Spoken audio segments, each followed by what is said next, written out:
the Hammer of Glory is called the Hog. At some point when the Hog was created, part of it was to be an Olympic torch, where instead of going from country to country over the course of a year, it went from bar to bar over the course of minutes. Yeah. And originally, it was always a non-automated vessel of transport. So it had to be like a bicycle or something. It had to be some sort of a creative mind. Yeah. I'm fairly confident it was like pogo sticked from one place to another. And it's a very Philly thing to do. Just like duct tape some shit together. The roller girl, like the roller derby girls were like from one bar to another.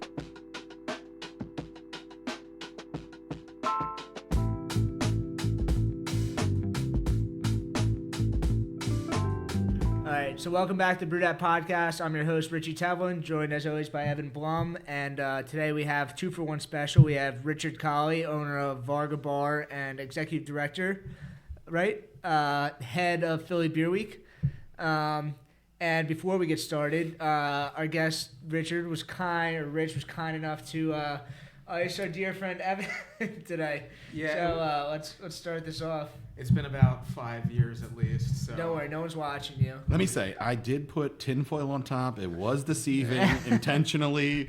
Anyone who knows me or Varga understands where I was coming from. Well, I feel indoctrinated, so cheers. Cheers. Let's go. I'll take a sip. Awesome, yeah. Let's get this started. I'll take just a sip. Are you thirsty, Evan? Seems like you've done this before.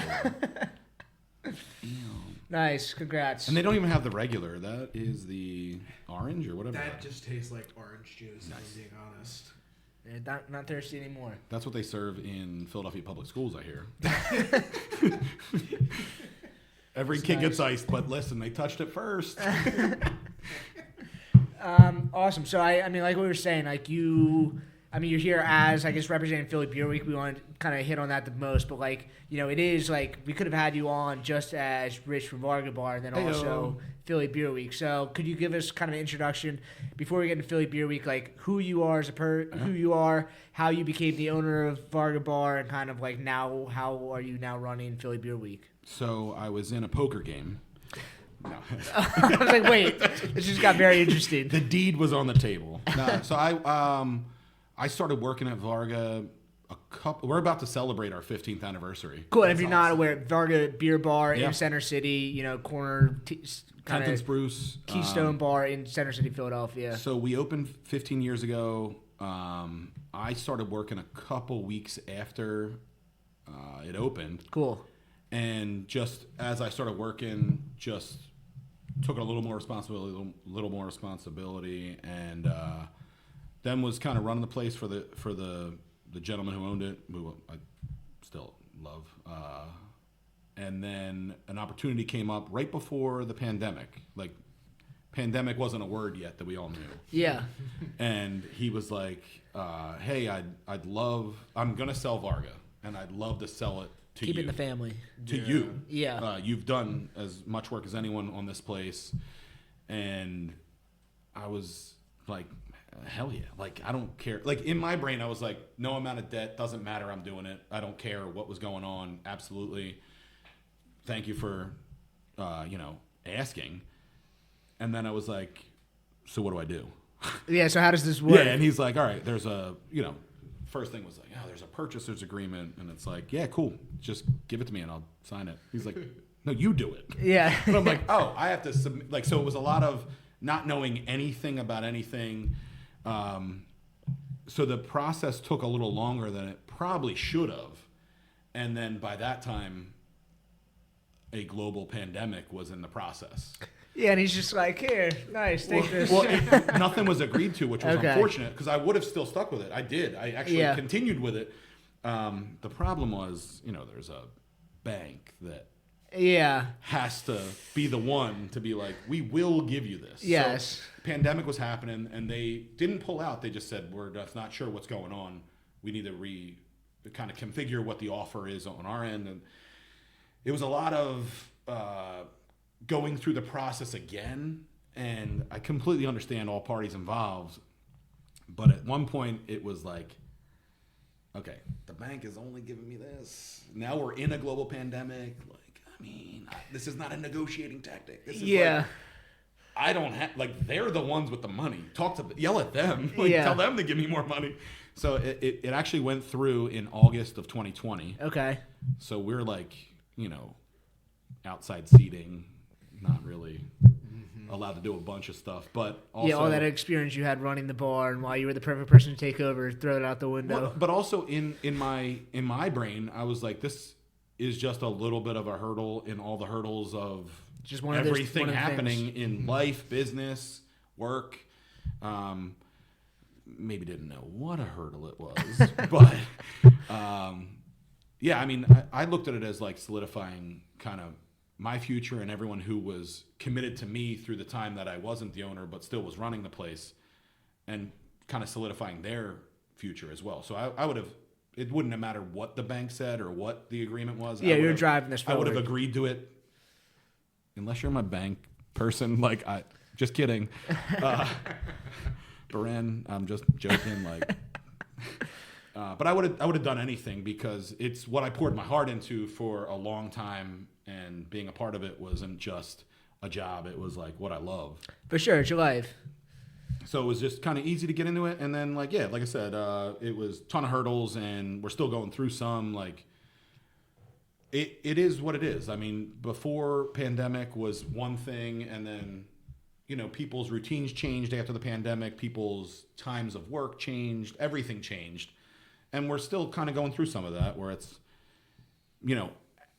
whether it's people not commuting to work on certain days, or whether it's people having jobs that are more, at home focused. I mean, a lot of things changed, and things became more expensive, whether it's food, whether it's any type of alcohol. Like, the things that make things cost more money. So things cost more money. So, like, that also became a thing.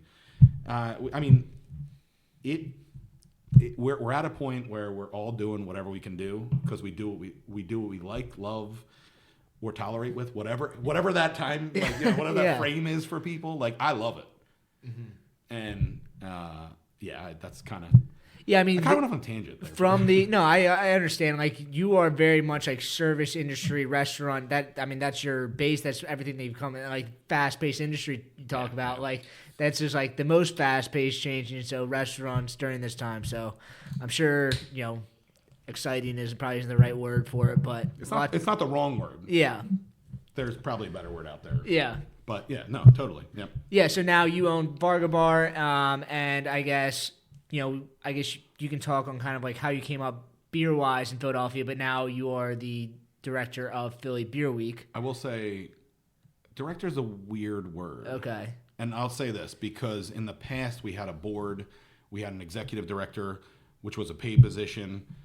People who wanted to participate in Philly Beer Week, you paid a small fee. Maybe they didn't think it was that small, but there was a fee attached to it that encapsulated some of the things that the director would do, and some of the things that were offered. But what I like to think I do now currently, I was on the board before the pandemic hit. Yeah. And helping the board out prior to that. Actually, when the vote came up for who was going to get a seat that was open. Yeah. And that's how I got my seat. When I went into the kind of meeting with everyone who was on the board, and you kind of give what your spiel is, and like you say why you're good for it. They thought I was kidding, and I said, do not vote for me. I'm already doing stuff with you guys. I'll also help. I'll never, this is what I do. I love my bar that I work at. I love craft beer. Vote someone else on. Yeah, let me just be an extra set of of hands. I feel like everyone thought that was like a tactic. It wasn't. You're like George Washington. I was like, I'm already here. Get somebody else. They can get two people. But yeah, so that when the pandemic hit, the board dissolved because we couldn't pay an executive director. We didn't have money coming in. Like I said, everyone's routine changed. Everything changed. I was one of the people tasked with when the dissolve was happening. We had a bunch of different things to deal with, one of which was marketing. And me and someone else were like, we'll take over the Instagram, Facebook, like we'll do that. That was Yeah. one of the things that I was very adamant, like, yeah, hell yeah, I'll jump in on that. Yeah. Because the social media aspect of anything, even 3 years ago, whenever there's so much on the internet, and like just seeing like, well, this is where everything is, and email's not going to cut anything. It's like we put one thing on and 2,000 people see it. Yeah. And I send an email to 2,000 people and I get 4 responses. Like, Yeah. So it's like, more people see things. And so that was kind of an easy jump off to kind of segue while we were figuring out what was going to happen with Philly Beer Week, or Philly Loves Beer, which is the organization that, runs Philly Beer Week. Yeah. And then I quickly realized, one, I don't know what I'm doing. And two, we don't have funds to do some of the things that we were capable of doing prior. Yeah. So I realized immediately, this is kind of... It's evolved. I mean, people realize that Philly Beer Week has evolved over the years. Oh, my God, yeah. Yeah. I mean, a bunch of things have changed. I mean, when we first started, I think this is our 16th year. Yeah. When we first started, and I mean, there was a point where we were the biggest, we were the first, we were, dare I say, the best beer week in the country. And there's a reason people consider Philly one of the best beer cities. I mean, Philly Beer Week was that strong because there was the beer culture there, but Philly Beer Week is a huge portion of that. And we were lucky. I mean, for a bunch of years, we had people like Rob Todd of Allagash and Sam Calgione from Philadelphia Dogfish Head. Like, breweries they're coming in and they're like, we need to be here. We need to be part of this. Yeah. And I think, like I said, the pandemic switched routines up, and I feel like that was kind of a position where like some of the breweries in the rest of the country that are just big, badass breweries who had been part of Philly Beer Week a bunch, I think they realized we've been doing Philly Beer Week every year, and we need to spread our love out other places. So I mean, we kind of went through this little period where we're still getting this awesome beer to buy as a bar and to see on draft other places or cans or bottles. But I think there was a little bit of a dip for events because these baller beer people weren't like, we're not going to Philly. It was like, we need to go to Portland. We need to go to New York City. Yeah, instead of putting all their eggs into the Philly Beer Week Fest, they were sprinkling it out everywhere. Yeah, and I think that, part of it was very easy. We consume a lot of alcohol here. So, like, when you look at numbers, you're just like, yeah, we're doing a lot of business go to here. Philly. Yeah, we got to go to Philly. Because if we lose that number, then... Yeah. we can't lose that number. Yeah. So I think there's definitely been a shift in a lot of things in the past couple of years, but one thing that has never changed is this area loves craft beer. Yeah. And I think that whether it's in front of the person who is responsible for brewing it, or if it's in front of the person who's responsible for pouring it to you at that bar, people still want those beers. Mm-hmm. And craft beer is never going to die. Okay. I'll asterisk that.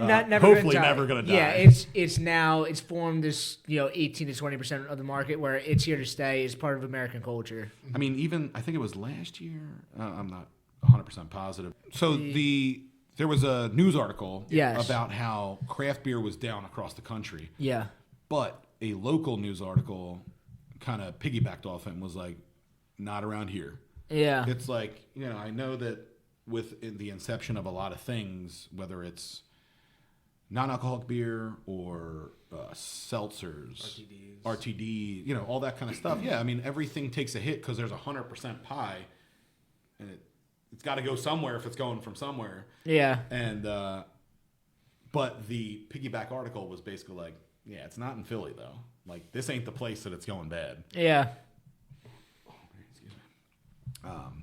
So it's interesting at a point, but also very rejuvenating to like kind of see these things that are quantifying the country about something that I'm so passionate about, which is craft beer, and seeing, not here, man, like we're doing it. Yeah. So it's one of those things that allows the conscious thought to be like, yo, we're still about it. We're still doing it. We're still killing it here. Yeah, I think it was interesting what you said about like these outside breweries, like these big people like Rob Todd would come in and like spend all these dollars putting on these events, and like the Philly Beer Week has changed where like it used to be like these huge like the kickoff event and all these other things where like a lot of money was put into it. Like that's money affects everything. It's like drives everything. Money well spent then, yeah. So the Philly craft beer scene for the last 15 years, like Philly has been a beer city, but there weren't a ton of craft breweries in the city of Philadelphia. I think the last 5 to 10 years, that's kind of changed a little bit. So maybe it's just like the events now are more localized. I don't know. I mean, you probably see it like the different types of events that are coming out of. Yeah, I mean, Philly I think the whole landscape changed. Yeah. So we're still in that change evolving. Currently. Yeah. Mm-hmm. From the large regionals driving everybody to now it's the smaller people. Yeah, I mean, we could rattle off a ton of names of local breweries that are absolutely crushing it and changing that landscape as well. Yeah. You have someone like Human Robot. We're talking Doesn't how many years ago didn't exist. Yeah. I mean, I might have been brewing. No, I might have been watching Jake brew at his house, and like tasked with like making sure it didn't boil over. It boiled over. I was like, I was on the phone. I didn't care. Like I was just like, huh? Oh, and now look what he's doing. Yeah, crazy. I think that we have such great local breweries that at some point, I don't want to say Philly Beer Week changed, but at one point it was really cool to see so many breweries like in from out of town, and that's awesome because we don't have access to those people. And I think the beer in Philly has upgraded immensely. I think it's a lot better. Yeah, immensely. Where people think like, well, Beer Week, yeah, that's cool, but like we have such great beer here. And it's like we do. That's not even a question, and I'll never go back against that. Yeah. But it's still cool to have people from anywhere else in the country. No, 100%. The world, like, some of these people, in. it's not just like these breweries are coming in. Like, who's the guy from? Who are the people that you're saying that were coming in? It's like there's Rob people, Todd from Allagash. Yeah, Rob. Sam. Like those are just the big ones that are easy to say. Sam, these people are like they're almost celebrities. Beer celebrities, for sure. Beer celebrities. 100%. It's a lot different like when those people come around than just not to say I hate like shitting on salespeople, but like it's different when like a salesperson is like throwing an event versus Rob Todd is throwing an event. Well, it's 100%, and especially like when we talk about local breweries, it's like those people who are our celebrities are very accessible. Yeah. So it's not the biggest deal. It's not a big deal per se to have them at an event because you can go to their brewery and you can chat with them. Yeah. Like Tom Kehoe from Yards. I think they just celebrated 30 years. That dude has to have a clone. He's everywhere. Like my God. Like, you run into him and he's such a jovial dude talking about beer and any question you have and whatever. And it's like, when we say for a Beer Week event, hey, Tom's going to be at Varga, it's like, all right, well, I've talked to him. I hung out with him. It's not a bad thing. It's just our local celebrities, as I'll say, are so accessible to people. Yeah. It's fantastic in a great way. Yeah. And I think that's what the past couple of years I think we might have missed out on is some of those other non-local celebrities coming into the city and being accessible to people. It's a fantastic time of the year. We always do the Friday after Memorial Day weekend is the kickoff weekend, and we have the Hammer of Glory, which lives at Standard Tap because William from Standard Tap. Okay. William from Standard Tap and Scotes, who used to own the Gray Lodge and currently is the proprietor of Lucky Cat Brewing. Cool. Those two gentlemen share a birthday. And I'm sure in a dead sober state, they came up with an idea to have a giant hammer as an Olympic torch, we'll say, of Philly Beer Week. And if you're in the Philly beer scene, at some point you've either held this thing or seen somebody just run down the street in their underwear or something holding it. It's like... For the longest time. So Beer Week started 2009. 2008. Okay. Yep. At some point, when the Hammer of Glory is called the Hog, at some point when the Hog was created, part of it was to be an Olympic torch, where instead of going from country to country over the course of a year, it went from bar to bar over the course of minutes. Yeah. And originally, it was always a I don't know how it was worded, non-automated vessel of transport. So it had to be like a bicycle or it something. had to be some sort of a creative mind. Yeah. I'm fairly confident it was like pogo sticked from one place to another. And it's a very Philly thing to do. Just like the duct tape some shit together. The roller girl, like the roller derby Yeah. girls were like from one bar to another. That's funny. You know, and at this point, it's just get it to like have it at your place, get a couple pictures, you have people there, get it to the next place, and it's kind of the relay that kicks off Philly Beer Week. And what I mean, is it still like this where it comes in and they tap the cash? Do they still do that? We will. Okay. So Real quick, yeah. how does it get from certain places? Because I'm pretty sure I saw it at like Warwick Farm one time. Well, Doing like work or Maybe not doing work, but the actual hog. Like oh. well, now they drive it. now they drive it. Yeah. Well, I think some I don't want to places- say how it did or didn't get there. Maybe that's his part-time job that we don't know that the Hammer of Glory does when it's not hanging up at Standard Tap. I don't know. Maybe it's weekends. I don't know. We'll leave it to a mystery. Yeah. Okay. But yeah, I mean, the symbol of the hog is what kind of depicts Philly Beer Week. So we try and get it as many places as we can for certain events. Over the course of years, it's been used as the one that taps the keg. We used to do an opening tap that a bunch of breweries were going to be at, and we could eventually get it there somehow, and that's what was used as this giant hammer to tap the cask.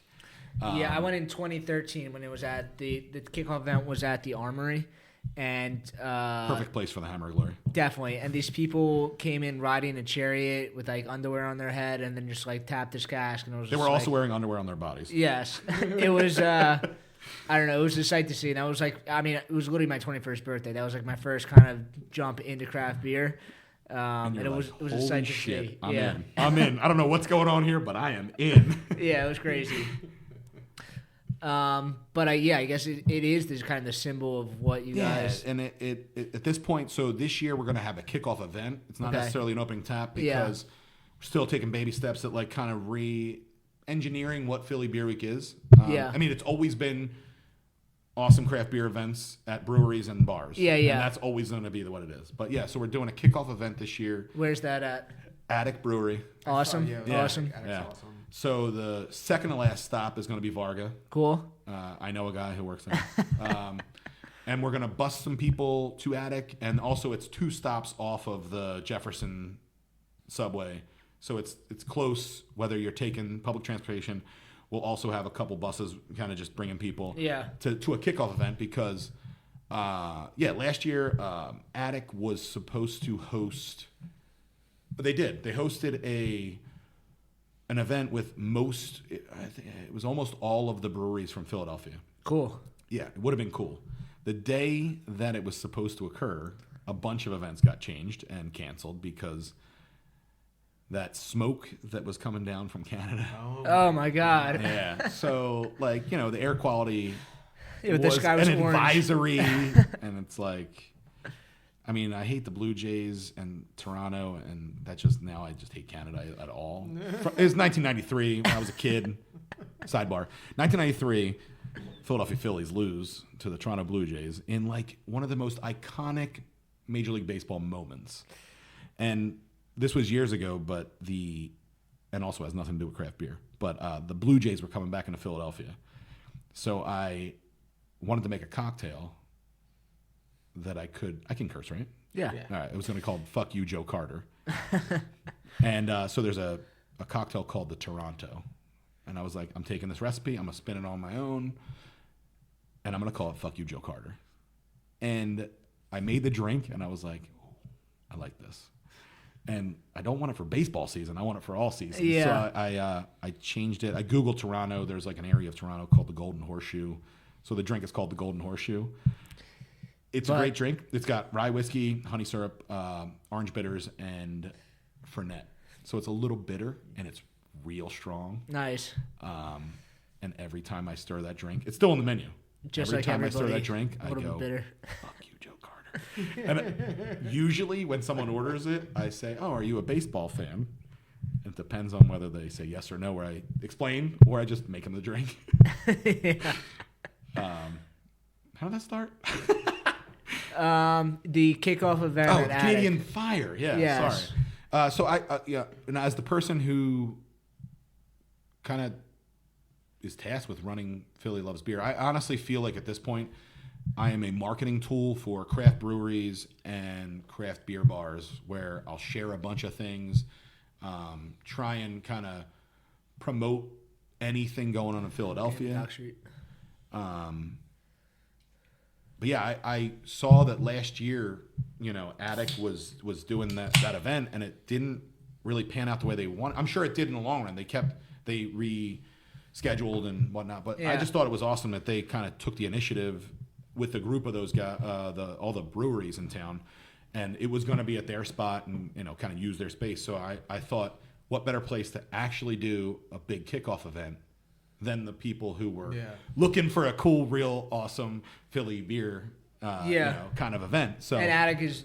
I think they're actually about to expand. They're they're doing great things. They open things. up. Germantown's an awesome place. Yeah. It's on the rise. So what exactly is it this year? It's just kind of a. You'll have to wait like everyone else. We will release right. details soon. Okay, all right.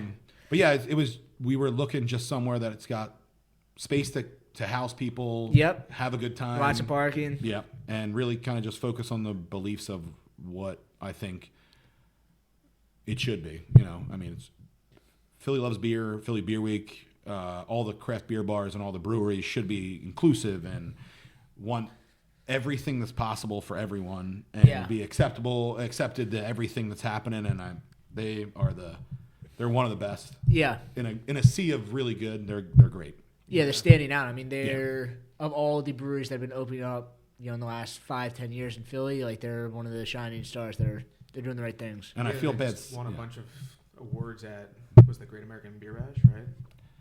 So I used to go to the Great American Beer Festival every year, and it was always awesome to hear anyone within a small shot of where I lived. Yeah.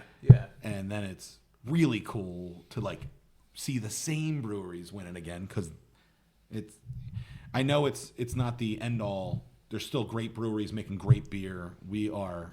Yeah, I know. I just did that, and I was like, damn it. There's still great breweries, making great beer, and I don't think a medal tells them they are doing a great job or not. Sure. But it is cool when someone wins it, especially around here, that we get to you already know they're doing well, but it's nice to see that compared to everybody else, national or global recognition. Yeah, Sure. what I already thought is true. Sick of your POS system being a POS? POS Specialists, powered by Heartland, have been the experts in cutting-edge POS technology for over 20 years. But they're not scriptwriters, so they let AI write their script. Thirsty for a delicious deal? Feast your eyes on our tastefully crafted point-of-sale system. From order up to cash out, this POS is the coriander spice your brewery needs. It'll have you saying, Brost. Yikes. See? That's why they have a 24/7 live phone support, not chatbots. Their experienced project managers will program your POS, train your staff, so you can just focus on the beer and not worry about the AI.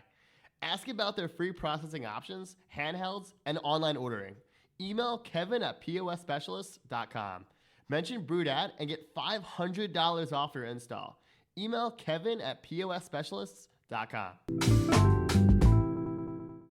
It's you come from interesting to swing back to Varga for a little bit. You come from an interesting perspective where a lot of people that we have on are just pushing their own thing or distributors kind of selling everybody. You have a selective beer list. I mean, you do have a great beer selection there, and you're seeing all these things kind of funnel through. And I mean, you're seeing the sales at point of sale. These people where they have a selection, they can choose anything that they want. They're choosing. You're obviously pushing it so it's making a difference. It's awesome. I love that aspect of my job where I get to pick what I want out of this sea of awesome. And what you want to push is the craft beer, and you're running a successful business. So what you're pushing and what I you don't want care to about push. that part. I love ordering. Right. I love ordering beer more than anything is my job. And then my other persona has to figure out how to deal with what I just did. Yeah. So we do all American craft. We've peppered in some here and there that are not so much.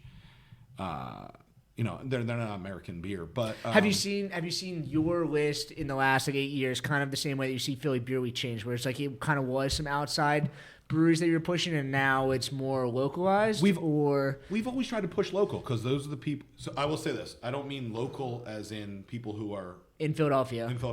I mean when I say local in my Varga hat. Yeah. It's breweries local to us. It's brewery reps who live in Philadelphia, who rep anywhere else in the country. It's people that we see every day. It's the people who come and hang out and have a beer. That make the Philadelphia beer culture. Right, exactly. Yeah. I mean, like, just because someone's brewery that they're working for isn't, within a couple 100 miles of here or like around us, doesn't mean that they don't do just as much for this whole thing than someone else. Yeah. I think that's one of the bigger things for me is how does this affect beer, but also how does it affect the local beer? And I don't mean local as, the brewery that's across the street or around the corner. I wish there was one across the street, but there's so many people who actually represent beer that has no proximity to us in general, and they're still just as important as the brewery that's crushing it 2 miles away from us. Yeah. I think that's the perspective of beer that I think is a little different for a lot of people. I can't tell other people how to think. Sometimes it's looked at as maybe they're... It's a backwards way to look at it because, like, you want your small local brewery to be successful, but then when someone does become successful and like they're too large, then now they become uncool. Like, it's like these large regional breweries that are still doing the right thing. Like their sales reps are out there like representing the brewery that's far away, but they're living in that environment and pushing it and like living that brand. It's like, how are you supposed to take that away from that beer that's not technically local to you? I mean, it's also cool because as they get bigger, they have more staff that also goes out and also drinks craft beer and also can come to your place and also can hang out and also can talk about how good you are and also go somewhere else. Yeah. I totally understand how some places look at, we helped you get this big and now you're a competition. For sure.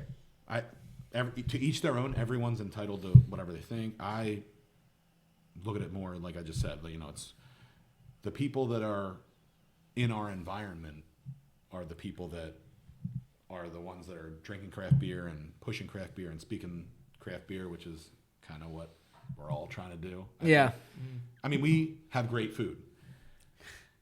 That is, I hate it's a secondary thought. It's not a secondary thought. Our chef is awesome. I want to hear about the food menu. Shout out to Mason. No, so I went there last week and we were sitting at the bar and some guy walks up.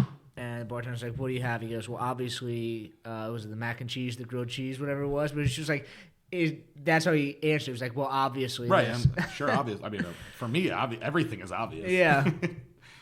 Yeah, we have a killer guy in our kitchen who I love that he'll like come out and be like, "Hey, try this."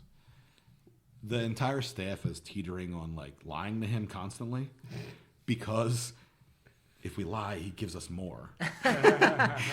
And then do we adjust it a little bit? Do we lie and then we go, the first one was the better one? Yeah. Well, I think everything. that. Yeah, everything he makes is great. And it's a lot of what he's making has some conscious thought of how does this pair with beer. And that's always what we're kind of thinking. And it's really cool because he doesn't really drink a ton of beer, so it's cool that he embraces what we are about, even though maybe he's not embracing it. And he's for himself, and he's able to kind of match those things without being a beer person. Yeah, certainly a whiskey person though. Which we are. I mean, not to shout out an event for Beer Week, but we're doing at Varga. We're doing one event with Lou Bryson and John Hall. Cool. And it's a how do beer and whiskey pair and collaborate with each other? So we're doing some Boilermaker kind of what would be the beer, what would be the whiskey. We're doing some which ones would go well, small bites and food. So like our chef gets to kind of jump in, which is kind of what I think Philly Beer Week is about. It's always about some sort of a collaboration, whether it be breweries in the same bar under one guise or a brewery making a beer for a specific event. We brewed Varga and Lucky's Last Chance brewed a beer today at New Ridge Brewing because we were like, we should probably hang out. Yeah, Lucky's Last Chance, another great beer bar in the city. They're kind of like the same type of bar that you organize, I would say. Our only stipulation between us was this beer better pair with burgers, dogs, wings, tater tots. Like, so we brewed a Mexican lager. It's gonna have some lime, some citrus, some lemon lime. Like, so we just had lighter. what is this? It was it last episode? That's what you had this episode. No, the Love City Lime Lager. Oh, So it's lime lager season now, Mexican lager season. Yep. So very hot, very popular. It goes very well with burgers. The cool thing about Philly is Love City just had their 6th anniversary. Yeah, 6th anniversary. And we just tapped the Harmonic Pills that they brewed for their 6th anniversary. It's like really cool that they're across, Great beer, by the way. Yeah, they're over here doing their thing. And then they go, hey, would you like some of what we made for our big party? And I'm like, absolutely. I'd love some of that. So we tap ours. You guys have it on tap or you guys have it on on the bottles? Because you guys do sell the big bottles. Most of our big bottles, cans we kind of do whatever, but big bottles we usually pick something big sour, big stout. Yeah. Something that's going to sit, something that can age well. Yeah, Pilsner's a little bit different. Yeah. And even Kevin was like, we want to sell most of the bottles behind the bar anyway. And they should. Yeah. And those guys crush it. Yeah. Again, talk about like a local brewery that's Doing really things cool right. to be a part of and get to like tap their beer. Yeah. Those guys are killing it. Which so it's funny. I'm at New Ridge today brewing beer, and Chris and Eric used to work at Iron Hill. Kevin used to work in Iron Hill. There's a lot of people who used to work, like, you talk about a brewing tree. We always talk about coaching trees in sports. Yeah. I'd love to see someone make this a brewery tree of where it started. And I'm pretty sure a lot of it's going to be Iron Hill. Literally, the last episode, I feel like we're just having the same conversation. We just talked about Lou Bryson for the first time in the last episode. You brought up Lou Bryson, and we just talked about like the brewery trees with like. No kidding. Yeah, it's like people like kind of coming in the same vein, like of like hitting these things, like tired hands, like kind of falling apart, not falling apart, but like a lot of people are leaving there, and you're seeing a lot of places. I'm coming from Victory, so like I know a lot of there's a lot of people, that are kind of coming from other breweries, and like you're seeing people. There's like 4 or 5 breweries in the area that are putting out a lot of breweries that are now brewery owners. It's got to be. I don't know what their feelings are, but Yeah. it's got to be a feeling when you're. But it's got to be really cool to see the people you've trained become really good at the thing that you've trained them for. It also must stink a little bit because you're like, we kind of did train you to do it. Those really cool things for us. But a rising tide raises all ships, and it's just like it's not like these people are coming like leaving and like talking shit or anything. No. It's like they're like part of their sale is about how great the brewery that they came from was. So that I'm good at brewing because like they were good at brewing. So how do you think I learned it? Exactly. I don't know if this will ever make this, but I almost got expelled from college because of my philosophy class, and I thought it was awesome. I liked philosophy because it's all about like hypothetical and this, that. Yeah, philosophy is just whatever. How do you? So here's the thing. We get an assignment. I write a paper. I cite almost every sentence because I'm not a philosophy guy. I'm not a philosopher. Most of what I came up with was because of what my professor had spoken about or something I read. But I left a paragraph of stuff.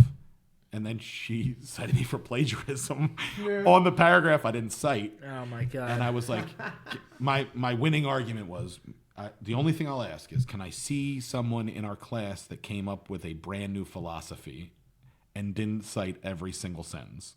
Yeah. That has nothing to do with anything. But it's the same thing with like some of these breweries where it's like they can kind of get a little upset that maybe some of these guys moved on, but also like hold your head high. You are the one that they're mimicking. I mean, like, that's part of the culture. It's a small business culture. Like you're the idea that whatever you're gonna make is then you're just gonna hire these people and gonna stay with you forever is unrealistic. I never like seeing a lateral move with an employee. I love seeing employees take. We had a server work for us. It was part-time here, part-time at Bach Bar. Yeah. Or another part-time here, part-time at another bar. Yeah. He got a promotion at the other bar. Yeah.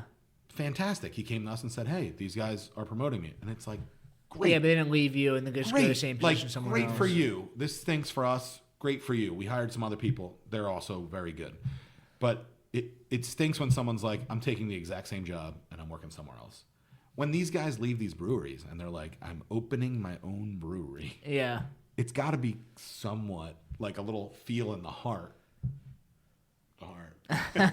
That like they're killing it because you taught them how to do what they're trying to do. I'd imagine. That's how I feel. I don't know. I left Victory 6 months ago, November, and like, it was a lot of stress leaving.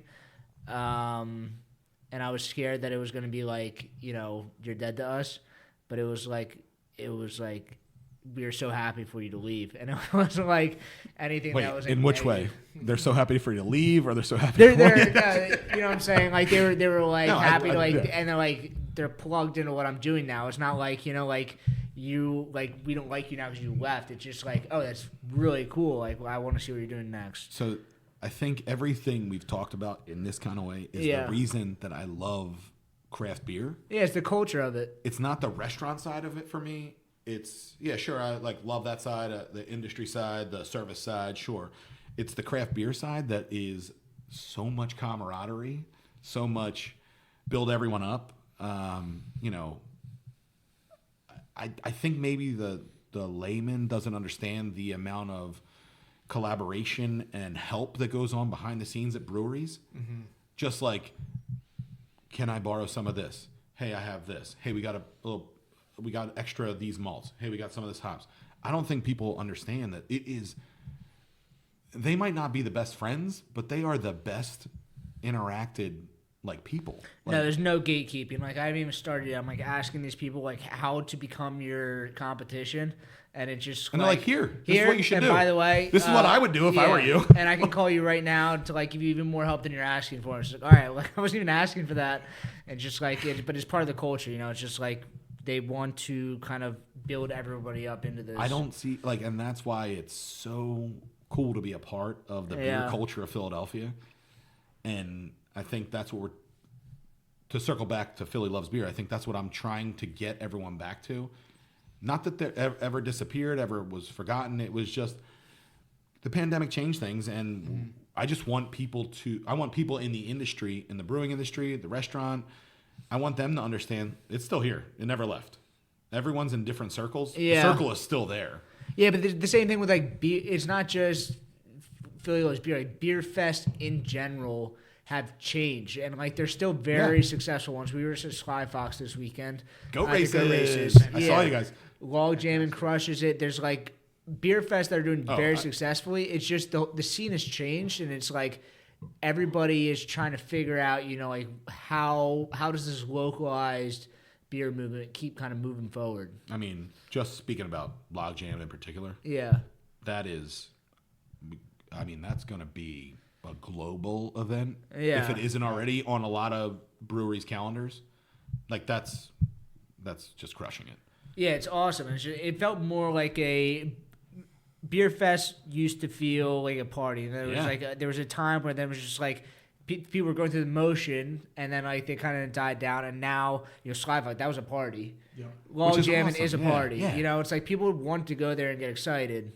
And I think it's it starting to come back a little bit. It should be. Yeah, and I think people are just kind of going through the motions. I think that now people are kind of figuring out, what they like, and they're attacking those things. I mean, talking about putting out a little bit of money, a little bit away from an event, I think is a idea that isn't on people's forefront of their brain. When the pandemic hit, it was like, hey, I'm going to be a little more tight-pursed or be a little more conscious of what I'm spending on. So a lot of these awesome beer events or food events I see that aren't necessarily like selling out, it's because people will still go. Like the end result is still good, but I don't think people are willing right now to be like, I'm going to do that. Yeah. And I think maybe the landscape of some sort of beer dinners might change, or dinners with alcohol might change. Yeah. And maybe it's cyclical and it'll come back around to something. But I would say if anyone's listening, get your tickets to the Log Jammin' right now. They're not going to be there. So like that's the one. Get them now. And do the VIP. Don't be a bitch. And I can't go every year. For the past, I mean, like I said, Varga's about to celebrate 15 years. Yeah. We've done a block party for that first Saturday every year. It's just weird that Human Robot would go against it. Oh my I'm god. just kidding. No, two totally different things. I mean, Yeah. like everyone in beer is going to go to that, and we get a neighborhood. It's our neighborhood like kickoff kind of thing to Beer Week. It's always nice. But I'm sure, like, there's what you're saying. Like, people, the worldwide thing. Like when you go there, like it's not just like people from like out of town. It's like people from other countries, like other breweries are kind of coming in, and like because you guys are a prominent beer bar in the city, it's like even if they're not coming to your block party, like you are. We're close enough to Monks that we just get the buzz off of them. Yeah. Monks is awesome. Like, I mean, speaking of Monks in particular, like for me, I own a bar in the city now that focuses on craft beer. Yeah. I worked in it prior to owning it. I'm lucky enough to live in a city that someone like Monks exists. Yes, I was planning on asking. They're the reason we get shit. What's kind of like because you've been at Varga Bar so long, like your relationship with just like Monks or Tom Peters, like kind of taking inspiration or like 100% inspiration. Not a personal friend of his or anything. Yeah. Love going there. Love seeing some of the stuff they do. Just went to they recently had Plan B in town. And those guys were just talking about their beer, had a bunch on, and I wanted to go to them particularly because we're buying some of their beer for our Beer Week events. Yeah. And if I didn't meet them, I'm still buying it. But it's really cool that you get to touch it. Like you get the to clout talk that to them. he has brings people that I, even as a person who has been buying beer for I don't have access to some of these people that I get to because of him. And we would. As a city, we get the chance to drink Russian River, Cantillon. I mean, like, those things don't exist in a world that Tom Peters didn't do the legwork for all of us. Yeah, I mean, like, you were talking about, like, Philly Beer Week brought all these things in, but a lot of that, like, the groundwork was kind of laid by him, like, already having these connections. Man. People like Ken from Memphis, like, having these connections. Like, they loved Philly. They were selling a lot of beer here, and then Philly Beer Week kind of just, like, was this, like, celebration of that. Yeah, I'm hoping everyone who works in beer bars understands that our job is easier because of these people before us who. That's why I feel like I can't let Philly Loves Beer just kind of go by the wayside and Philly Beer Week. No, it's part of the Philadelphia beer culture. It should be here. I understand what we have and what we have because of other people, and I'm here for it. Yeah, I'm here for it. The first Beer Week, it was I believe, if I'm not mistaken, it was Bruce Nichols, R.I.P., Tom Peters, and who's Bruce Nichols?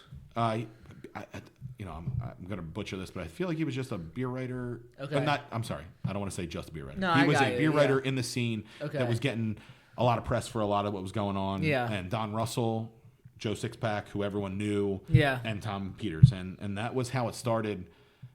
Those gentlemen, with other people, decided there should be some sort of an organization that pushes craft beer. Yeah. Mm-hmm. And I think beyond mainly, just like the organic love for craft beer. Like, yeah, there I needs to be feel this like they overarching- probably realized, holy shit, we got a lot of really good craft beer in Philly that no one else gets. Yeah. And it's partially because of them we get these beers. And then, the organization became bigger, and, kept growing and whatnot. And like I said, got hit by the pandemic. But I think the main point at the beginning of it, and I don't want to speak for any of these guys, but it was, we love craft beer. We should push craft beer. There's a lot of people who want to drink craft beer. let's all drink craft beer. Yeah. Like, let's drink it in fun ways. Let's drink it in weird ways, like different events, different things going on. Like, why aren't we doing more? Yeah. And I think we're going to get back to that soon, where it's, So what are the type of, can you speak on that? Like the type of, I don't know if you guys are like doing some release of the types of events. Like have the types of events changed? I will say this. Philly Loves Beer has a website, phillylovesbeer.com. Yep. There's going to be a calendar of events. Okay. And as places submit events, we post, Cool. as long as it's a legitimate event. We get if you go to the website, it says submit event. Yeah, we get some BS. We get a lot of people submitting events. Come to happy hour this Thursday. Well, no, I mean just like it'd be a random person like come to my house and drink beers with me. Like anyone can submit an event, God. but not every event who's submitted gets posted. So. We just eliminated half of them, maybe. But not submit event. I mean, funny ones are good for me. Maybe I put one on the website. The only thing you have to do to get a legitimate event on the calendar of events, you have to agree to our code of conduct. Okay.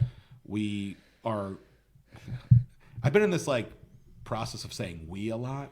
When it wasn't that I didn't want people to know it was just me. I just knew that they thought it was a group of people. So I got into the us and we thing.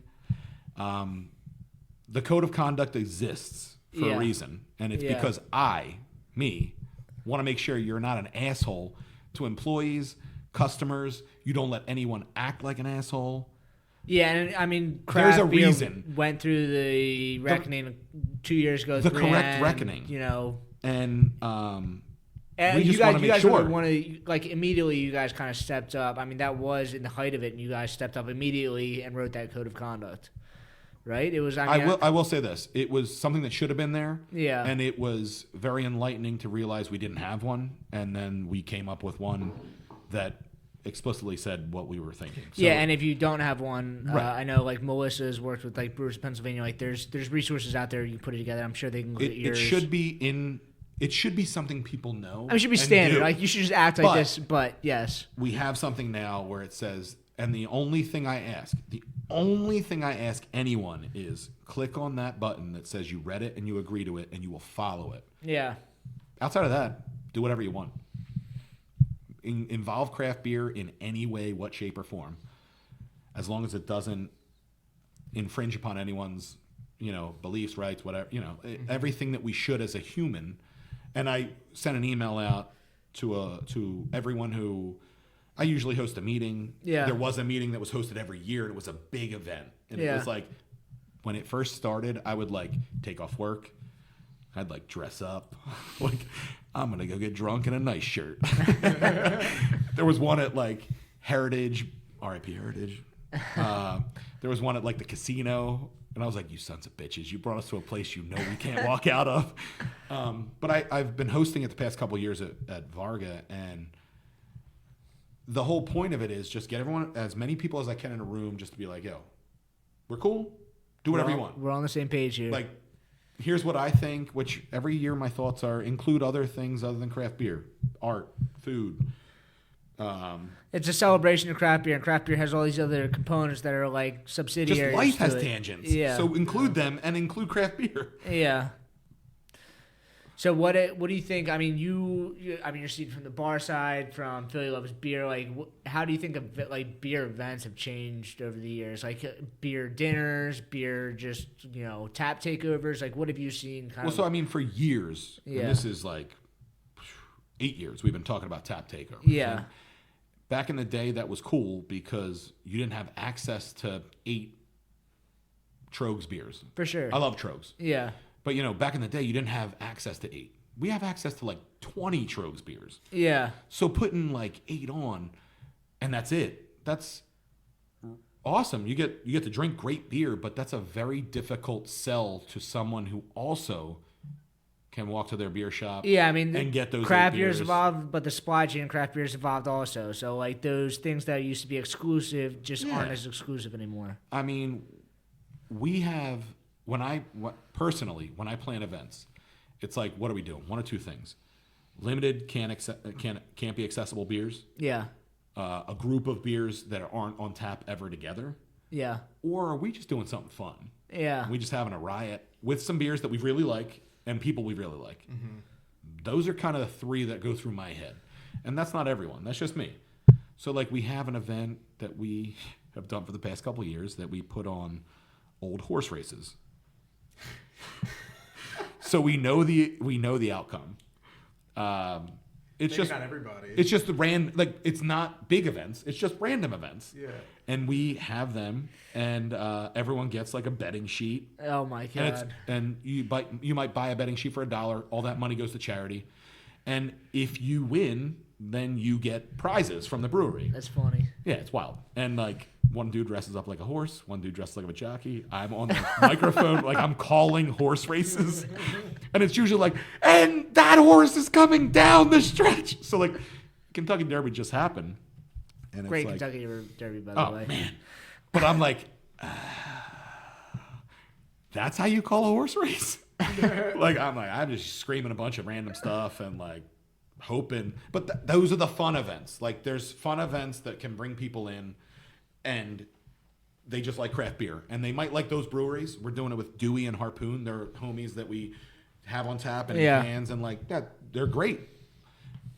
Local brewery-ish in Dewey in Delaware. Local rep from Harpoon who lives in Port Richmond. Yeah. So like, I consider them local because that's where I hang out with those guys. Yeah. And like they're just out and about. I see them at other bars. We also have one event where we do it's a working title, but it's funky, sours, wild, and fucking weird beers. I think we're gonna go with unusual. But I like that one. Keep that. Yeah, I mean, but we're gonna drive away anyone who's under 21. That's the problem. I gotta come out with a better name. But it gives us the chance. We have some beers that have pepper in them. We have some smoked beers that aren't usually the best or the most favorite of the people that come in. So it gives us a chance to kind of have some stuff we really like. And then we're doing an event with Lou Bryson and John Hall, and they're the guys who are going to talk. Beer celebrities, you know. Yeah, like beer and whiskey celebrities that just like, they're just going to talk, and I'm just there to listen. And they're like, thanks for thinking of us. And I'm like, this is an event for me. Yeah. I'm hosting it, and we're going to have other yeah, people I invite there. all these people here. So I want to hear I'm going to be yelling questions out because I am about this. And then like one of our events is our block party that we're still waiting on the Philadelphia. Is that the City to pinup approve. one that you guys do? We always called it like the pints and pinups. Yeah. And so Varga Bar, named after Alberto Vargas. Yeah. So pinup artist from one of the early 1900s. Yeah, he started the whole pinup and the whole movement. The whole kind of scene in your. So when we first opened, Yeah. the idea behind the bar was, we did. So the previous owner always looked at the Varga girls as like all American girls. So we did all-American craft beer, all-American comfort food. The restaurant looks kind of like a little upscale diner-ish. Yeah. And we've kind of kept that in going. We used to do a calendar every year with local girls, local artists, local local hair, makeup. Yeah. We're going to, at the end of this year, we're going to, well, maybe I'm unveiling it right now, but we're going to do instead of a calendar, we're going to do a deck of cards. Nice. Ooh. Yeah. So we're going to do a charity event where we raise some money for whoever we raise money for. I don't want to put a name in there yet, but yeah, and like kind of have fun with it, and that's kind of where the idea from Varga came from. Yeah. No, but it's cool. I mean, craft breweries, we talk about like you're hosting events, like you want to like stick to like who your brand is, but like also like at a bar level, you know, Varga Bar is like putting on an event that is almost like your branded event. Yeah. It's like almost acting as a brewery. It's very cool. Mm-hmm. Well, I think sometimes I might lose sight of who I am and who I want to be. So I'm like, I love these guys who are brewers. These are my homies. Like, yeah, let's drink some beers. Let's make some beer. And I'm like, yeah, let's do this. Yeah. Oh, also, I should think about cost and what we're doing over here. Sure. Yeah. We're in still. I already committed to it, so we're in. Last year, one of the coolest events we did, and we talk about like, you know, local breweries and how some of those brewers may leave and go somewhere else. I had been joking about an event, and it didn't happen until last year, but I wanted to do all the former brewers of Iron Hill. And it's because they're, You don't have like I enough said, taps. well, I said their tree is just incredible. Yeah. And like as a beer guy who supports all of them and still supports Iron Hill as well, like I kind of said it as a joke and for years and been kind of pushing, and then I actually kind of pushed for it last year. And then I had my friend Chris Lapierre, who works for Iron Hill, was interested in it. He's, oh, this is awesome. We should do this. And I was like, I have a mole who will do it for me. And he did a lot of the legwork of like reaching out to these brewers. And I think, Iron Hill is obviously very successful.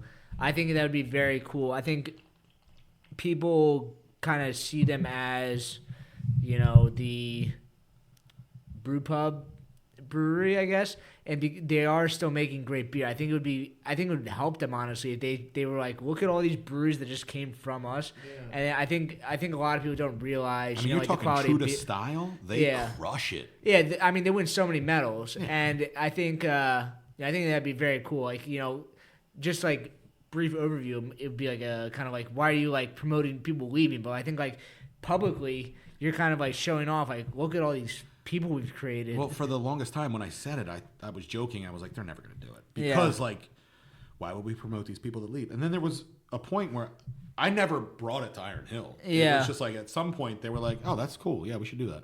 And I was like, which was last year. I was like, what? I've been saying this for like 5 years. Like, you're not. And we were going to have one of the founders, Mark Edelson. He was going to guest bartend. And he's the head of operations, yeah, right? Yeah. And all the money that he brought in was going to go to charity. Nice. But in a great way, we were crushed for that event. And his role would have been service bar, which he was just giving beer, like, pouring beers for the people who were there. We had like 12 tickets of craft cocktails and beers. I'm like, you got to get out of here. Like, he didn't even step behind the bar. So we're like, figure out a number that we're all going to donate. That's what we would have donated. Like, we'll do it. And then we all donated money because it's like, that was the point. We were trying to raise money for charity. But like, we were so busy. I mean, it's a good thing. Which was a great thing. It was a phenomenal so thing. big, so great it didn't work. Yeah. But what is it? The best laid plans of mice and men oft go awry. Yeah. It ended up great, but not how we wanted it. I mean, there's so much to kind of like unpack with like Philly loves beer, Philly Beer Week, and Varga Bar. I mean, like, what is your? I mean, you came here to promote Philly Beer Week. What is your like kind of closing sentiment of Philly Beer Week? What we can expect, and like kind of like what the future of Philly Beer Week is. I mean, I think it's something that has changed, but it's something that everybody in Philly loves, and it's part of the craft beer culture, and people want it to be here. So like, it is here, whether they like it or not. I mean, it is here. It's I don't happening. want to say it's not here. It's Oh, like, no, I get what you. I'm saying is like it's something that people wanted it to be like the prominent thing in Philadelphia. So almost. Philly loves beer Yeah. is year round. Yep. And that's, I mean, and it's not because this organization is Philly Loves Beer. It's Yeah. Philly Loves Beer. Yeah. That is what it is. Yeah. They nailed it with the name. Whoever came up with it nailed it. Philly Loves Beer. Philly Beer Week is always going to be the Friday starting after Memorial Day, and it's going to be 10 days running, so it's 2 weekends. And there are going to be a ton of events. If you don't see events on our website, you reach out to your local breweries and your local bars and ask them why they're not on that website. Yeah. There's so much good beer. There's so many good events. There's so many good people who are running all sorts of great places. They should want to be involved because we're better as a unit and then singular. The camaraderie of the city, that's what it's about.